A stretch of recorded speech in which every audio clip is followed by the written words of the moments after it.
Joining me now is Miles Rideout, VP of Exploration at Argentina Lithium and Energy. Great to see you again, Miles. Thanks very much for the invitation, Mark. Well, we've done one in person recently. We'll do this virtually, but the information will all be the same and very beneficial for investors. Now, just speaking of investors, for those who may not be that familiar with the project and with the projects plural and with the company itself, do you tell us about the assets in the lithium triangle in Argentina? You've got Rincon West as the most advanced. Correct. So we have four property areas or four project areas. All of them are in northwest Argentina in the pro-mining provinces of Salta and Catamarca. These are all lithium brine properties located on or adjacent to large salt lakes or salars. Our two leading projects are in fact adjacent to major lithium producers located on the same salars. This was our strategy. So those projects would be characterized by historic mid-grade brines. When I say mid-grade, then I'm looking at brines in the range of, say, 300 to better than 400 milligram per liter lithium. And we targeted those specifically because we wanted to have at least parity with the very large brine reserves in Bolivia. The Bolivian reserves up in Uyuni are not in production, and they might be a challenge to get into production. But if they ever did go into production, we would want to have at least economic parity with that kind of deposit. So Rincon West and Antofalla North are large property areas on these mid-grade salars.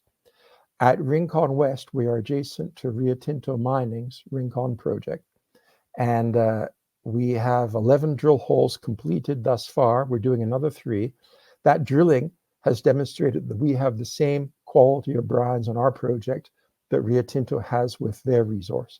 We're going to continue drilling there through most of the coming year, and we anticipate having our initial resource announcement at about mid-year 2024.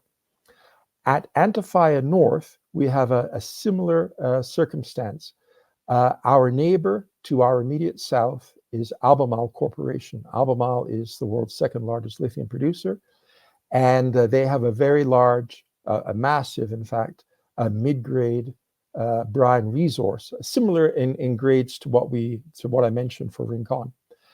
Our property extends from the border with Albemarle, and we carry on for 27 kilometers to the north, representing a large property package. It's more than 10,000 hectares that we have claimed there, which makes it about twice the size of our Rincon West project. We're in permitting currently at Antofalla North. I expect to have our exploration permits in place for Q1 of 2024, at which point we'll be doing a comprehensive geophysics survey to delineate all the conductive aquifers in our property package. And then we'll be commencing a large drill program. When I say large drill program, I'm anticipating that we'll need as many as 30 exploration holes on this project. I mean, the project is massive. Initially, it will be broadly spaced drilling as we locate the hotspots in the salar, hotspots being where we have the better grades and the more hospitable host formations. And then we'll be drilling out those hotspots to define our resource. The way we've set up the two projects, because Antofalla is very much larger than Rincon, in terms of timing, everything that we're doing at Rincon, we're trying to be doing the same step at Antofalla North about 12 months afterwards. So I hope that we'll have an initial feasibility study available for Rincon in early 2025. That means that we'd be looking at early 2026 for the same study to be available at Antofalla North. All right, very good. Very thorough, lots of information there. Just sticking with Antofalla North, briefly, you mentioned how big it is, twice as big as Rincon West, near Albemarle. What are your overall expectations for that project? Well, this is something that we can't say. This would be a forward-looking statement. We don't have historic drilling. There is historic geophysics in the area, which demonstrates the basin here is at least 500 meters in depth. And that fits well with the drilling that Albemarle has done. A lot of Albemarle's drilling identifies the basin is 500 meters depth in their part of the salar. And I think the deepest areas that Albemarle has tested have been 700 meters in depth. The Albemarle resource is vast. They purchased a non-compliant resource back around 2015 or 2016 that was 11 million tons lithium carbonate equivalent. I think that is likely the largest resource then in Argentina. And in any event, Albemarle expects that they will have the largest resource in Argentina. Our property is not as large as Albemarle's property, but then again, we're not Albemarle. We're a small Canadian junior exploration company. So when we can produce a resource that I hope will approach 1 million tons lithium carbonate equivalent, that's going to represent a massive win for our investors. Miles, you've obviously caught the attention of Stellantis, the big automaker, which has taken a nearly 20% stake in the company and signed an offtake agreement as well. What does that stamp of approval mean in terms of significance and also helping the company fund and accelerate their projects? That's an excellent point. So Stellantis is Chrysler, Fiat, Peugeot, Citroën, and some other automotive companies. They're one of the giant automotive producers. We'd been in touch with Stellantis since February of 2023. They've come and visited all of our projects with their geologists, and their engineers have reviewed our project plans.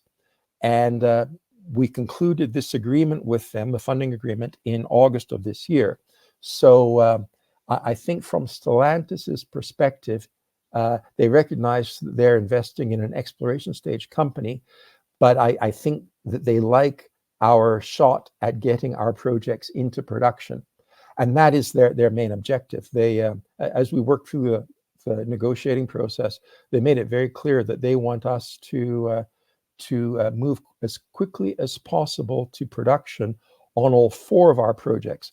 The projects I described were our 2 leading projects, but we have 2 very large secondary projects that we would likely focus on once the 2 core projects are on their way to production. Let me see, they funded us with $90 million US, but paid in the local currency here in Argentina. They funded through their one of their Argentinian subsidiaries into our Argentine subsidiary. And so we're converting those funds to a more secure currency, US dollars, amongst other things.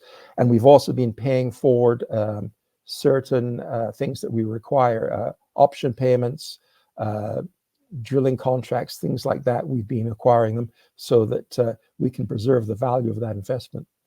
What it means is that we're funded through to pre-feasibility on both of our core projects. We would expect to be in pre-feasibility on the second of the core projects within 3 years. As we go through the resource stage and into pre-feasibilities, then we'll be making very positive announcements on resource size and production plans.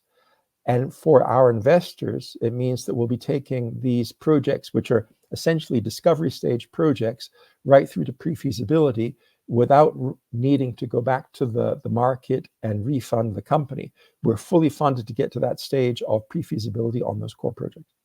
Lastly, Miles, the Grosso Group, of course, is the parent company of Argentina Lithium and Energy. You and your team have extensive experience in Argentina developing projects. So I'm just wondering how that experience and knowledge sort of adds to the value proposition for the company compared to peers, and the quality of the team as well. Can you sort of tie that together and what it means and what investors should be paying attention to? Certainly. So the Grosso Group have a 30-year track record in Argentina with 4 major discoveries and negotiating those discoveries to advanced stages. 2 of those projects are actually in production, and were negotiated very successfully by Grosso, as they went into production, and then as Grosso, sold out of those projects, basically. Looking at the Grosso Group from the perspective of our lithium company, we have a very capable project generation team, which is provided to us by Grosso. So they're expert at doing property negotiations and locating opportunities.